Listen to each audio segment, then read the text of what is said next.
Howdy folks, I'm Part-Time, and you're watching Part-Time's Tips and Tricks to Fast Draw.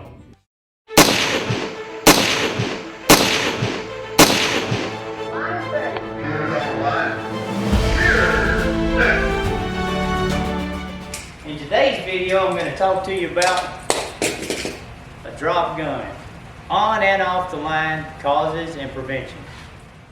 Before we go any farther, I'd like to explain the only time you should ever have a loaded gun during a fast draw competition is on the firing line after the range master has given the loaded and make ready command.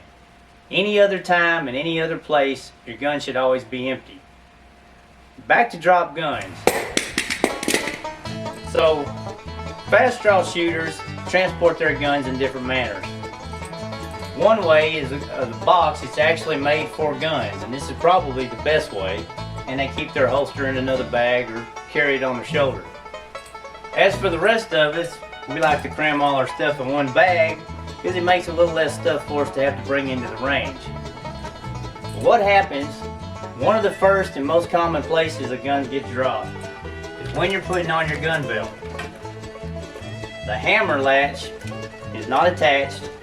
You go to put your gun on, and there it goes. The best way to eliminate that is take your gun out of your holster, lay it in your bag, and then put your holster on. Another very common occurrence is when you go to take your gun belt off, and your gun's still in it, it could fall out. And if you're wearing a leg tie, a lot of times people forget to untie the leg before they take the holster off.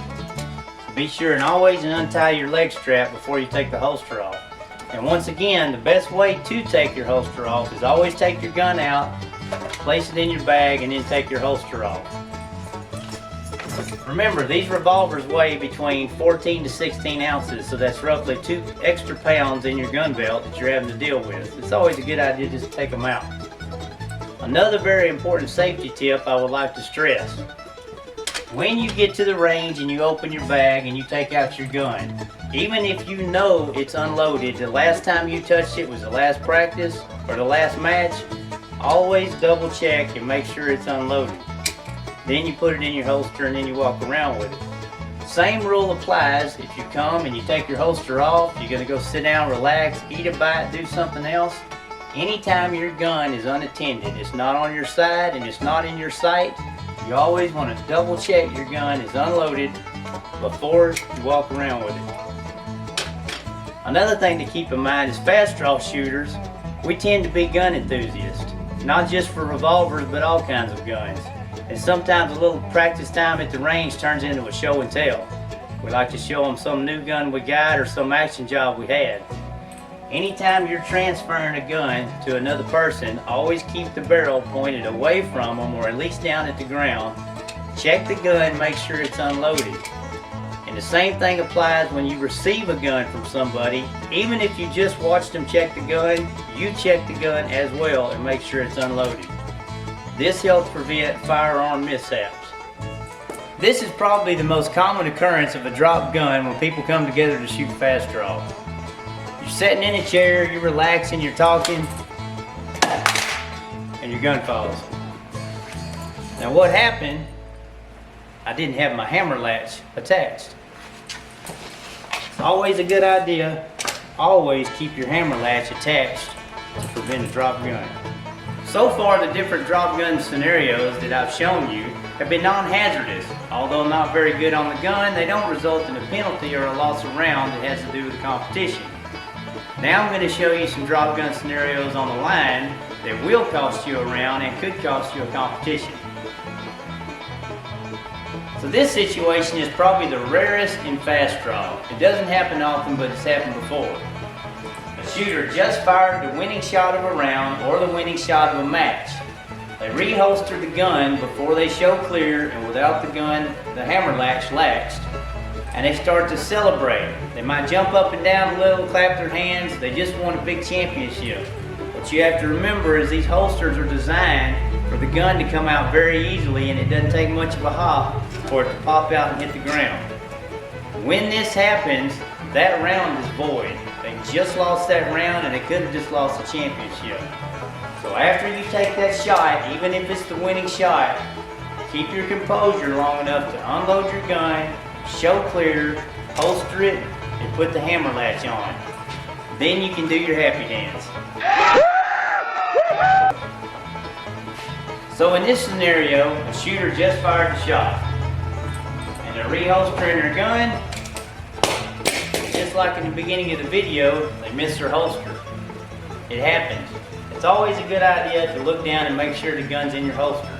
Now I'm going to show you a scenario where a shooter could drop their gun while drawing it. Now remember, fast draw holsters are designed with a forward cant.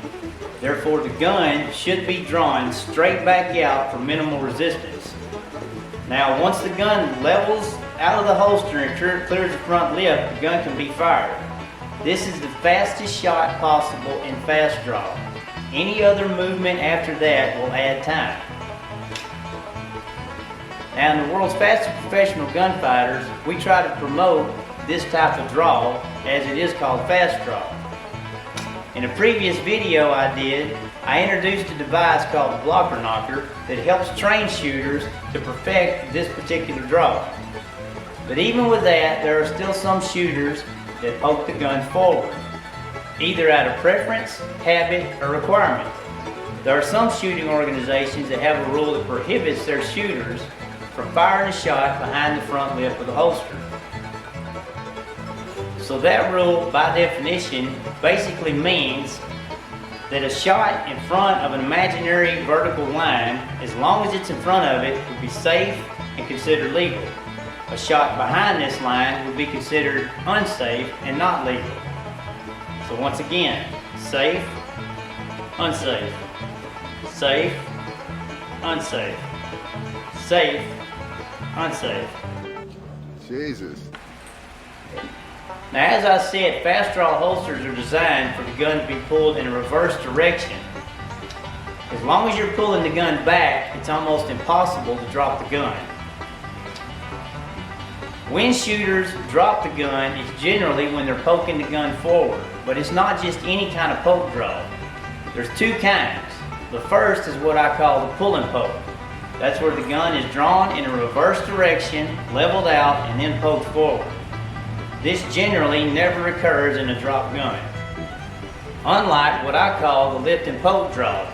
That's when a shooter tries to lift the gun straight out of the holster instead of pulling it back. What happens is it puts the gun in a bind working against the design of the holster. I've even seen shooters jerk their gun belts up around their waist trying to perform this draw. Once the gun is in an upward motion, instead of leveling the gun out and pushing it forward, they try to start pushing the gun in a forward motion.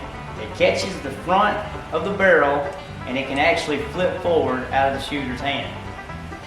This is the most dangerous drop gun scenario in fast draw because 100% of the time the gun is loaded and 9 times out of 10 it will be cocked and ready to fire. Now when you drop your gun on the firing line, it's a lot like when you fall down and you want to jump back up as fast as you can and hope nobody saw it. It's natural instinct, human nature. Don't do that.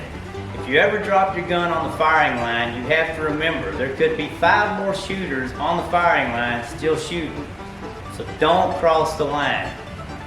Once you've dropped your gun, after the shots have all been fired, raise your hand, let the range master know you dropped your gun.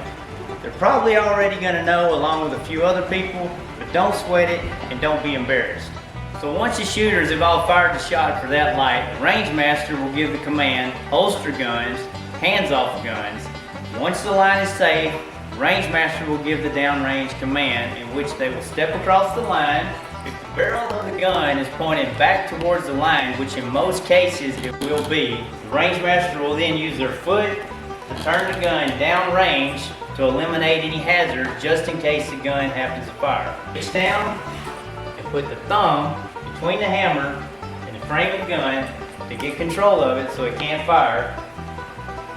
And then using the other hand, they ease the hammer down slowly. Then they will unload the gun, and either the shooter that dropped the gun or another shooter or even a hand judge if one is present will move forward, inspect the gun, declare the gun is cleared. Then the range master, keeping the gun pointed down range, will step back across the line, place the gun back in the shooter's holster that dropped the gun. Then the shooter can put the hammer latch on the holster and they are free to leave the line as they are done for that round. That is a safety violation and it is a loss of round.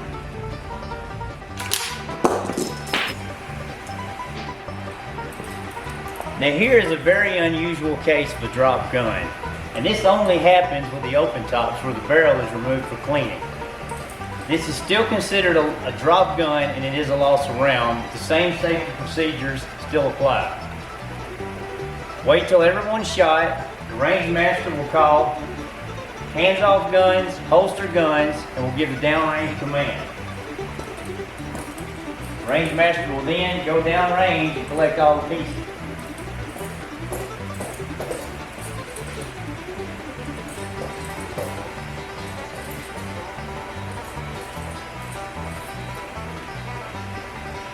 Now obviously, since this gun is completely apart, it's completely harmless. It's not going to fire. We've got the shells out of the gun, we've got the pieces, and the shooter is done with that round, so we'll just wrap that up in a towel and let them go fix it for the next round.